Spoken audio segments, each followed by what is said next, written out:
It's a high-class party. Tom is hired to play piano.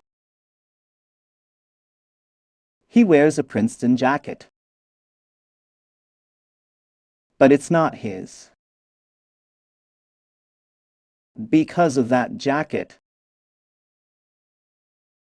Herbert and his wife notice him. Their son, Dickie, also went to Princeton.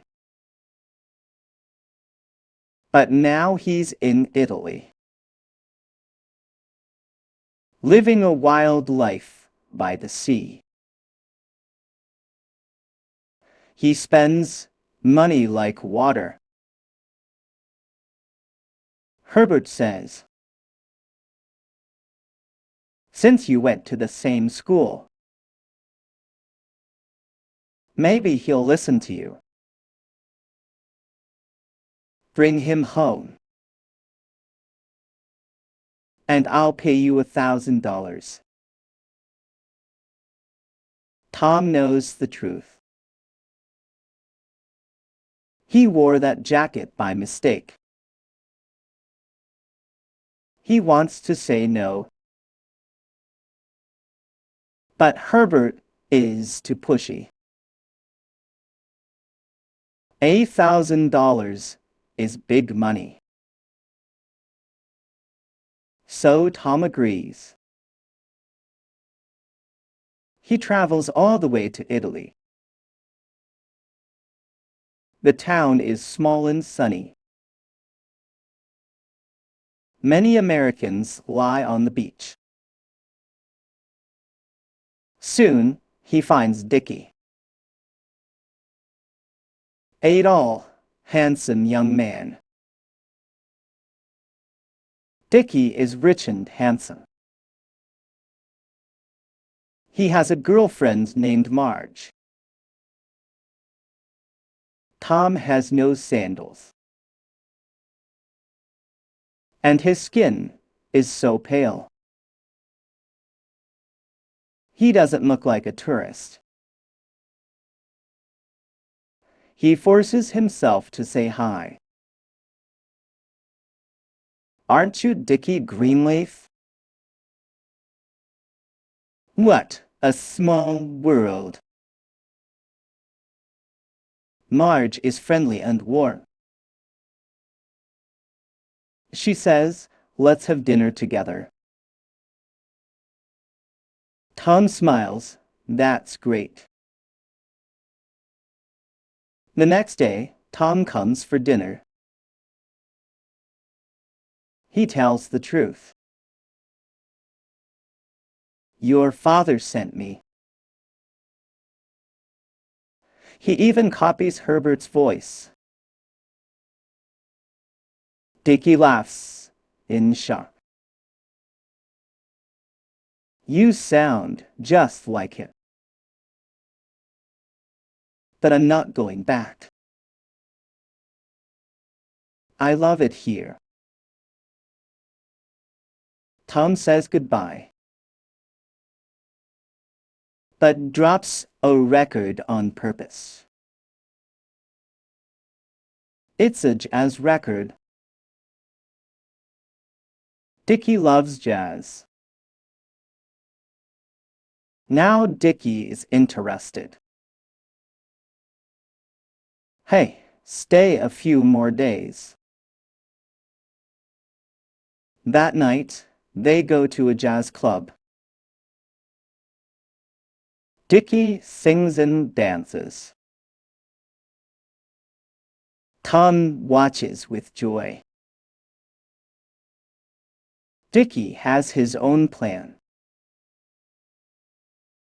He writes to his father with Tom, just to ask for more money. The three of them go sailing and party. They live like it's a long honeymoon. Tom loves this easy life. And he starts to like Dickie too. Dickie has a local friend named Freddie. He doesn't like Tom. He jokes that Tom eats for free.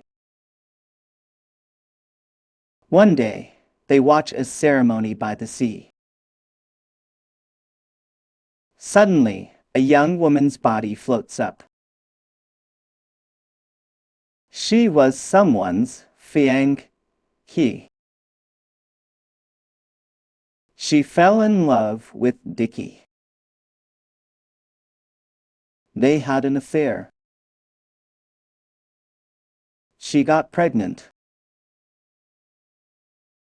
It was not accepted there. So she took her own life. Dickie feels guilty. Tom saw them once by accident.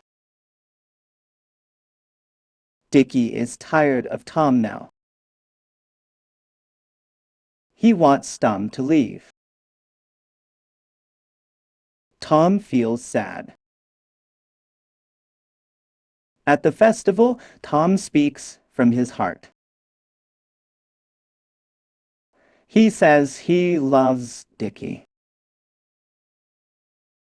He loves the life they share. Dickie doesn't hear him. The next day, they go sailing. Tom says it again. This time, he says it clearly. Dickie gets angry. He shouts at Tom. They start to fight. Tom hits Dickie hard. Dickie falls and dies. Tom walks back to the hotel in a daze. The clerk mistakes him for Dickie. Tom realizes he can copy him again. He decides to keep acting like Dickie. To live like a rich man. First, he must deal with Marge.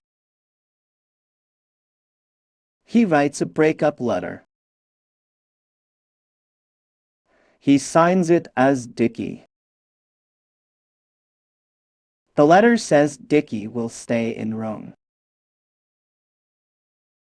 It sounds real enough.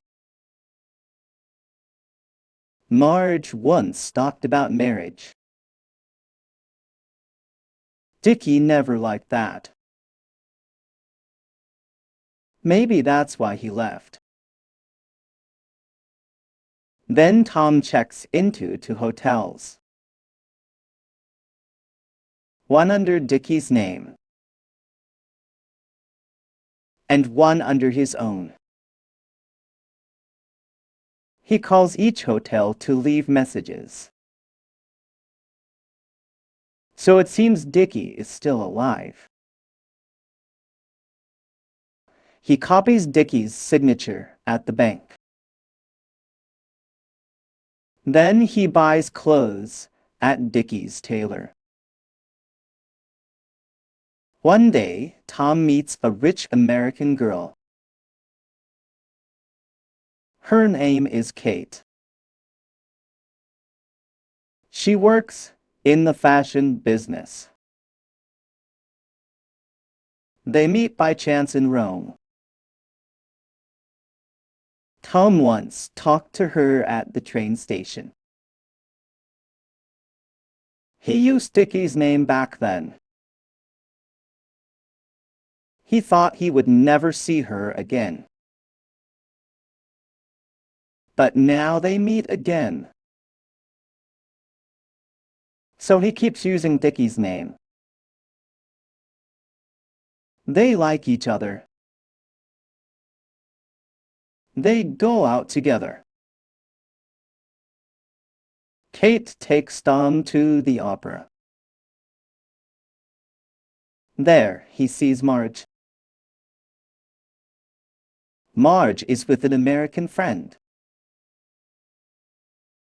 She looks at Tom in surprise. She thinks Dickie might be there too. Tom pulls Kate out quickly. He doesn't want to be found out. That night, Tom makes a plan. He invites both women to the same place. So Kate can say she saw Dickie. People will believe Dickie is still alive. After Kate leaves, Tom goes to Marge. He pretends to comfort her. Forget him, he says. Let's go home. From then on, Tom lives as Dickie. He rents a villa and buys a piano. He plays music every day. It's a life he never had before. One day, someone knocks on the door. It's Freddie, Dickie's friend. He's well known in Rome. He heard Dickie was there. So he came to visit. Tom opens the door nervously. The landlord says Dickie rented the villa. But Tom is the one inside. Tom looks different now. He wears fine clothes. The room has Dickie's things. But the style is not Dickie's. Freddie starts to doubt him. Tom has no way out. He hits Freddie with a statue. While moving the body, he sees a passerby. He copies both voices to talk. Then he hides the body. But the police find it soon. A witness saw Tom there. Now Tom, living as Dickie, is a suspect. The case becomes big news. Reporters wait outside the door. One photo could expose him. Marge comes to ask questions. Tom cannot open the door. He writes a new letter. This time, as Dickie. The letter says Dickie killed Freddie. And he plans to end his life. Tom signs it as Dickie. Now both deaths seem explained. Tom walks away free. Tom leaves Rome by ship. He meets the American officer. With him, Tom goes to the police. He uses his real name. The police show him a letter. It's from Dickie. Tom acts angry. How can you read my letter? But he wrote that letter himself. It was the fake suicide note. Soon, Dickie's father comes to Italy. He brings a private detective. They want to know the truth. The problem is, money was taken from Dickie's account. The father thinks Dickie is still alive. One day, Marge finds a ring. It's in Tom's bag. It belongs to Dickie. He promised never to take it off. Marge asks Tom why he has it. She begins to suspect him. Tom takes a knife. He is ready to attack her. Just then, the officer arrives. Marge is safe. But she plans to tell Dickie's father. Now Tom is in real trouble. The next day, Dickie's father calls Tom. The private detective speaks first. He says he already checked Tom's past. Tom never went to Princeton. But Dickie was not perfect either. He once hurt someone at school. The detective also found the dead girl was pregnant. He says Dickie did it. A witness saw Freddie's death. But he can't testify in court. So it all fits together. They believe Dickie killed and ran away. The letter in the story match. Marge's words don't matter anymore. The father gives Tom some money. He tells Tom never to speak of his son again. The case seems closed. Tom can finally relax. He travels with the officer. They sail back to America. The sun sets over the sea. Everything seems calm again. Then Tom hears a voice. It's Kate. She still believes he is Dickie. Tom says he was under watch by the police. His simple clothes make it sound true. But Kate's family sees Tom with the officer. They know the officer's family. If they talk, the truth will come out. Tom must stay silent. He decides to kill again. This time, his target is the officer. The only man who truly cared for him.